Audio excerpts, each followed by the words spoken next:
Halo semua, selamat datang di channel kami, Jurnal Kriminal bersama saya Atika Hwalo. Bagi Anda yang menyukai pembahasan tentang kasus-kasus kriminal, kami sengaja membangun channel ini untuk Anda. Jangan lupa untuk mendukung channel kami dengan cara subscribe, like, komen, dan share ke media sosial yang Anda punya. Seorang wanita yang bernama Josiani Detoki, dia berusia 47 tahun saat kejadian di tahun 2009. Dia tinggal di kota kecil yang bernama Brioni, sekitar 170 km dari kota Paris. Josiani bekerja di kantor pemerintahan dan dia dikenal sebagai wanita yang mandiri, pekerja keras, berkecukupan, dan juga wanita yang disegani oleh orang. Josiani sangat dekat dengan warga di sana karena dia sering membantu mereka yang membutuhkan bantuannya. Josiani telah menikah dengan suaminya yang bernama Lucky Raban dan pasangan itu telah hidup bahagia selama lebih dari 15 tahun. Josiani telah menikah sebelumnya dan memiliki seorang anak perempuan yang bernama Virginia. Walaupun Josiani telah memiliki seorang anak, Lucky menerimanya dengan baik. Lucky merupakan tipe pria yang pendiam namun dia penyayang. Sedang Josiani, dia adalah tipe wanita yang tidak pernah diam. Jika dia tidak bekerja di kantor, dia akan melakukan kegiatan di rumah atau di kebun miliknya.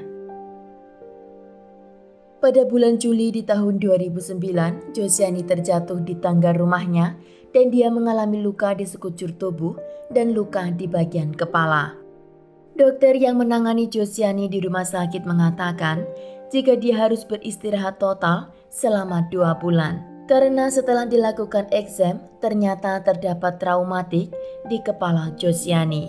Josiani mau tidak mau harus meninggalkan semua aktivitasnya dan itu membuat Josiani sangat stres. Josiani sangat sedih melihat suaminya pulang pergi kerja, sedang dia hanya berada di rumah. Dia berusaha untuk melakukan aktivitas kecil, namun kepalanya masih terasa sangat pusing. Lucky berusaha membantu istrinya dan dia sempatkan untuk pulang ke rumah di waktu jam makan siang. Pada tanggal 17 Agustus di tahun 2009, Lucky pulang untuk makan siang seperti biasanya, namun dia melihat pintu dan jendela rumah dalam keadaan tertutup. Ketika dia berjalan masuk ke rumah, dia merasa sangat aneh karena istrinya tidak biasa menutup jendela di siang hari. Dia membuka pintu dan memanggil istrinya, namun tidak ada jawaban dari dalam rumah.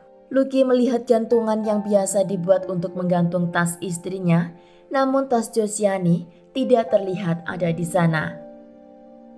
Lucky masuk kamar dan melihat koper yang ada di atas lemari, namun koper itu sudah tidak ada di sana. Lucky lalu membuka lemari pakaian istrinya dan lemari itu pun dalam keadaan kosong. Lucky mengira jika istrinya sudah tidak betah tinggal di rumah, namun kenapa dia tidak memberitahunya terlebih dahulu dan kemana dia pergi. Lucky berusaha menghubungi handphone istrinya dan juga menanyakan kepada teman dan kerabat Josiani. Namun tidak satu pun dari mereka yang tahu di mana keberadaan istrinya. Pada pukul 2.40 sore, Lucky memutuskan untuk mendatangi kantor polisi dan melaporkan kepergian istrinya.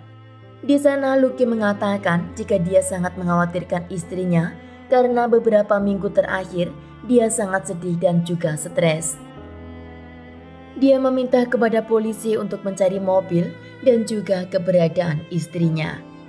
Lucky juga menjelaskan tempat kesukaan istrinya untuk menghabiskan waktu luang, yaitu di Barcelona. Dia sangat berharap polisi dapat memberikan informasi sesegera mungkin tentang keberadaan Josiani. Lucky tahu jika istrinya adalah wanita yang serba bisa, namun karena keadaannya beberapa minggu itu dia sangat stres, dia takut jika terjadi sesuatu kepada istrinya di tengah perjalanan. Polisi tidak mencatat hilangnya Josiani dalam file orang hilang karena dia termasuk orang dewasa dan mereka juga tahu kondisi Josiani dalam keadaan stres dan dia butuh refreshing. Setelah mendapat laporan dari Lucky, polisi pun tidak melakukan investigasi, namun mereka mengira jika Josiani keluar rumah atas kemauannya sendiri. Polisi mengatakan kepada Lucky jika mereka menemukan kabar tentang keberadaan istrinya, maka mereka akan mengabarkan hal tersebut kepadanya. Lucky pun kembali pulang dan menunggu kabar tentang istrinya. Lucky merasa sangat bersalah atas kepergian istrinya dan Lucky mengungkapkan kesedihannya itu kepada anak Josiani. Seharusnya dia mengurangi pekerjaan yang dia lakukan di luar dan menemani ibunya lebih lama di rumah. 2 hari setelah Josiani tidak pulang, seseorang di jalan menemukan handphone dan dia serahkan handphone tersebut ke kantor polisi. Polisi memeriksa kartu handphone tersebut dan ternyata handphone itu milik Josiani. Polisi mulai melakukan investigasi karena mereka mengira jika sesuatu yang buruk telah terjadi. Josiani tidak mungkin keluar rumah dan membuang handphonenya di tengah jalan. Pihak penyidik menemui teman dan kerabat Josiani untuk dimintai keterangan dan mereka semua mengatakan jika Josiani mengalami depresi karena tidak punya pekerjaan. Polisi memanggil Lucky untuk dimintai keterangan tentang bagaimana kronologi istrinya pergi meninggalkan rumahnya. Lucky mengatakan jika hari itu dia bekerja seperti pada normalnya dan dia pulang untuk makan siang bersama dengan istrinya. Bos dan teman Lucky di tempat kerja juga mengatakan hal yang sama jika Lucky pagi hari itu datang tepat waktu dan pulang pada waktu jam makan siang. Tetangga Josiani juga mengatakan jika hari itu mereka tidak mendengar adanya pergerakan yang tidak normal atau situasi yang mencurigakan. Anak Josiani yang bernama Virginia saat itu dia sedang hamil dan akan melahirkan pada bulan September. Dia sangat yakin jika ibunya memang pergi untuk liburan, maka dia akan kembali saat dia melahirkan nanti. Virginia tahu jika ibunya sangat menanti kehadiran cucu pertamanya itu. Ketika Virginia melahirkan, Josiani tidak pulang dan juga tidak memberi kabar kepada anaknya. Polisi tidak menemukan pergerakan kartu kredit Josiani dan mereka tidak dapat melacak mobil dan juga kartu identitas miliknya. Saat itulah polisi mulai yakin jika Josiani sudah dalam keadaan meninggal. Maka mereka harus mencari di mana keberadaan jasad Josiani. Lucky sangat khawatir dan juga ikut mencari ke setiap tempat di mana polisi mencari keberadaan istrinya. Hingga pada tanggal 7 Januari di tahun 2010, seseorang sedang hiking di hutan dan dia berhenti untuk minum air dan ketika dia duduk, dia tidak sengaja menyentuh sesuatu yang ternyata itu adalah tengkorak manusia. Dia langsung menghubungi polisi dan polisi melakukan investigasi di tempat penemuan mayat. Jasad dalam keadaan terkubur di kantong tidur namun sangat dangkal hingga sebagian tubuhnya terlihat dari luar. Tangan kedua korban diikat dengan lakban hitam, maka polisi meyakini jika jasad itu adalah korban pembunuhan. Polisi tidak dapat mengidentifikasi jasad tersebut karena hanya tersisa tulang belulang. Jasad tersebut dilakukan analisis dan dicocokkan dengan orang-orang yang dinyatakan hilang dan setelah dilakukan tes DNA, ternyata jasad tersebut adalah jasad Josiani. Setelah ditemukan jasad Josiani, Lucky dan anaknya sangat sedih, terlebih Lucky. Karena dia merasa bersalah, dia tidak mengerti kesedihan yang dilewati istrinya hingga dia meninggalkan rumah. Kasus kematian Josiani menjadi misteri, bahkan polisi tidak mendapat informasi yang jelas bagaimana Josiani bisa berakhir di kantong tidur dan terkubur di tengah hutan. 2 tahun setelah kematian Josiani, polisi melakukan investigasi lebih detail terhadap akun bank milik Josiani dan Lucky. Di sana penyidik menemukan jika dari akun bank mereka terdapat satu transaksi yang terus-menerus terjadi sebelum Josiani meninggal dan setelah jasad Josiani ditemukan. Transaksi dalam jumlah yang sama dan ditransfer kepada seseorang yang bernama Gabriel. Polisi melihat daftar panggilan telepon Lucky selama beberapa bulan dan Lucky yang telah berstatus duda lebih banyak menghubungi nomor Gabriel. Polisi memanggil Gabriel untuk dimintai keterangan dan Gabriel adalah seorang wanita yang berusia 20 tahun lebih muda dari Lucky. Gabriel di ruang interogasi mengatakan jika saat dia berusia 17 tahun, Lucky mengajaknya untuk berbisnis membuat sebuah video. Keluarga Gabriel adalah orang yang kaya raya dan kala itu Gabriel meminta kepada ayahnya untuk dia menginvestasikan uang sebesar 500 juta rupiah kepada Lucky. Namun video yang diproduksi Lucky mengalami kebangkrutan dan uang yang dia pinjam kepada Gabriel harus segera dia bayar. Gabriel mengatakan jika setelah Lucky mengalami kebangkrutan, Josiani saat mengetahui jika suaminya memiliki hutang sebesar 500 juta, dia sangat marah. Namun dia tetap membantu suaminya untuk melunasi hutang tersebut. Oleh karena itu setiap bulan uang dari akun mereka berkurang dalam jumlah yang sama dan ditransfer ke rekening Gabriel. Polisi setelah mendengar pengakuan Gabriel, mereka kini mencari informasi lebih dalam dari saluran telepon Lucky. Mereka menyadap percakapan Lucky di internet untuk mencari tahu apa yang dia bicarakan di sana. Di sana polisi mendengar percakapan yang intinya Lucky mendapat kenalan baru, sebut saja dia bernama Eli. Lucky sangat dekat dengan Eli beberapa bulan terakhir, namun di beberapa percakapan antara mereka, Lucky mengatakan jika dia masih sangat menyayangi istrinya. Bahkan dia mengatakan jika dia sangat sulit untuk move on dari Josiani. Polisi hingga saat itu tidak menemukan tanda-tanda sesuatu yang mencurigakan dari Lucky. Maka polisi memutuskan untuk pergi ke rumah anak Josiani yang bernama Virginia untuk mencari informasi lebih lanjut. Di rumah itu polisi mendengar semua kesedihan dan rasa kehilangan Virginia atas kepergian ibunya. Bahkan dia menunjukkan foto-foto kebersamaan keluarga bersama dengan ibu kandungnya. Di salah satu foto tersebut, polisi melihat Virginia sedang tidur di kantong tidur. Di sana polisi menanyakan kepada Virginia di mana kantong tidur itu sekarang. Virginia mengatakan jika kantong tidur itu ibunya belikan saat dia berkemping. Namun sekarang kantong tersebut telah hilang setelah ibunya juga menghilang. Polisi mulai mengumpulkan puzzle-puzzle yang hilang untuk membuka misteri tentang pembunuhan Josiani.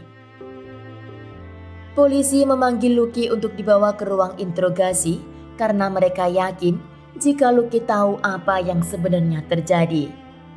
Pada bulan November di tahun 2012, Lucky duduk di ruang interogasi untuk yang kesekian kalinya. Polisi melihat investigasi terhadap Lucky hanya mereka lakukan selama beberapa jam sebelumnya, dan di Prancis terdapat sebuah aturan untuk satu orang dia mendapat jatah selama 48 jam di ruang interogasi. Penyidik hari itu hanya memiliki waktu tersisa selama 17 jam. 3 penyidik membawa Lucky ke sebuah ruangan dan di sana Lucky menjelaskan secara detail seperti apa yang dia jelaskan 2 tahun yang lalu. Setelah 15 jam Lucky ditekan oleh 3 penyidik, akhirnya dia menangis dan akan menjelaskan apa yang sebenarnya terjadi. Lucky mengatakan jika dia telah mencekik leher istrinya hingga tewas dengan alasan dia tidak tahan lagi mendengar suara Josiani yang selalu memojokkan dan juga menghina posisinya. Di malam tanggal 17 Agustus di tahun 2009, Lucky dan istrinya sedang duduk santai di ruang keluarga dan di sana Josiani membuka lembaran tagihan yang harus mereka bayar, termasuk hutang Lucky kepada Gabriel. Tiba-tiba Josiani memojokkan Lucky atas hutang dan tagihan yang menunggak, di mana Josiani dalam keadaan stres dan masih harus membantu untuk membayar hutang tersebut. Josiani memaki Lucky dengan semua kesalahannya dan dia hina Lucky dengan semua kebenciannya, dan itu membuat Lucky hilang kendali. Walaupun Lucky sangat menyayangi istrinya, kata-kata yang dilontarkan oleh Josiani membuat dia gelap mata. Lucky langsung membungkam mulut istrinya dan Josiani berontak di sana, maka Lucky meyakinkan jika istrinya harus diam untuk selamanya. Setelah Lucky tersadar, ternyata Josiani sudah tidak bergerak dan di sana Lucky baru menyadari jika istrinya telah meninggal. Lucky sangat panik dan dia berencana ingin segera menelpon polisi dan mengatakan jika apa yang terjadi karena ketidaksengajaan. Namun dia pikir jika polisi tidak akan percaya dengan apa yang dia jelaskan. Maka dia putuskan untuk memasukkan jasad Josiani ke dalam plastik hitam dan dia bungkus rapat dengan lakban hitam, lalu dia masukkan ke dalam kantong tidur. Setelah jasad istrinya terbungkus rapi, malam itu juga dia menyetir mobil ke sebuah hutan dan dia mengubur istrinya di sana. Setelah Josiani terkubur, dia kembali pulang dan keesokan harinya dia berangkat ke tempat kerja. Lucky mengatakan kepada polisi jika dia akan melakukan apapun untuk istrinya jika dia mampu, karena dia sangat menyayangi Josiani. Namun kata-kata Josiani hari itu membuatnya tidak bisa menahan amarah karena terlalu dalam penghinaan yang dilontarkan oleh Josiani. Dan di mata Josiani, Lucky seperti pria yang tidak punya harga diri.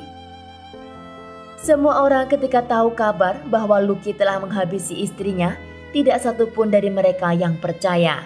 Mereka tahu jika Lucky memang pria pendiam dan sangat menyayangi istrinya. Di persidangan, jaksa pembela mengatakan jika Lucky adalah korban dari kemarahan istrinya dan dia melakukan itu bukan karena niat dia ingin membunuh istrinya. Lucky tidak pernah memiliki catatan kriminal sebelumnya dan dia bukan tipe pria yang berpotensial membahayakan orang lain. Di akhir persidangan, Lucky hanya dijatuhi hukuman selama 15 tahun penjara. Namun 15 tahun itu, Lucky telah dapat mengajukan pembebasan bersyarat, dapat mengajukan pekerjaan di dalam penjara, dan jika dia memiliki kelakuan baik selama di penjara, dia akan dikeluarkan sesegera mungkin. Sekian kasus hari ini, jangan lupa tinggalkan like dan komen. Jika Anda tidak keberatan, klik tombol subscribe untuk mendukung channel kami. Terima kasih saya ucapkan kepada Anda para subscribers. Sekian, sampai jumpa di kasus berikutnya.